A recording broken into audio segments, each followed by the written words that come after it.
से गांव वाले भूतिया हवेली कहते थे, कई सालों से खाली पड़ी थी। गांव में यह बात मशहूर थी कि वहां रात को अजीब अजीब सी आवाजें आती थीं, कभी किसी के रोने की तो कभी किसी के हंसने की। लोग कहते थे कि वहां एक औरत का साया रहता है जो सालों पहले उस हवेली में रहने वाले जमींदार की पत्नी थी। उसकी मौत का रहस्य आज तक कोई नहीं जान पाया। रोहन और उसके 4 दोस्त अजय, नेहा, रिया और विक्रम शहर से आए थे। वे साहसिक यात्रा के शौकीन थे और इंटरनेट पर इस हवेली के बारे में पढ़कर उत्साहित हो गए थे। उन्होंने फैसला किया कि वे एक रात वहां बिताएंगे और सच का पता लगाएंगे।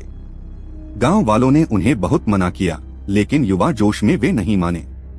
अरे ये सब सिर्फ कहानियां हैं, अजय ने हंसते हुए कहा। हम तो बस मजे के लिए जा रहे हैं। हवेली का दरवाजा पुराना और जंग खाया हुआ था। जैसे ही उन्होंने उसे धक्का दिया, एक ठंडी हवा का झोंका उनके चेहरों से टकराया। अंदर का माहौल भारी था, मानो हवा में कुछ अनकहा डर तैर रहा हो।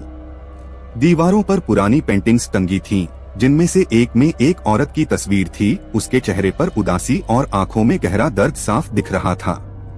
नेहा ने मजाक में कहा, लगता है ये मैडम हमें घूर रही हैं। सब हंसे, लेकिन उनकी हंसी में एक अजीब सी बेचैनी थी।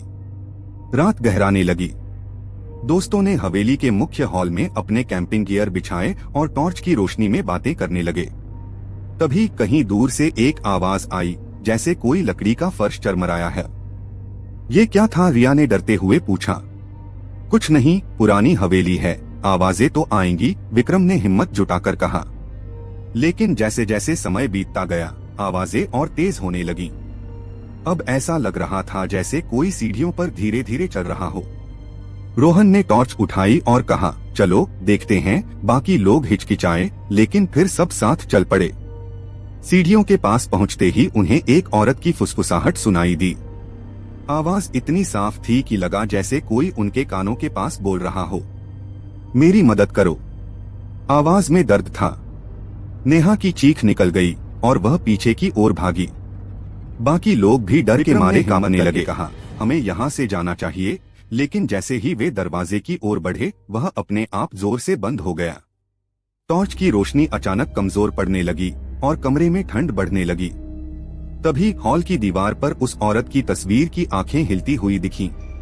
रिया ने चीखते हुए कहा, वो तस्वीर।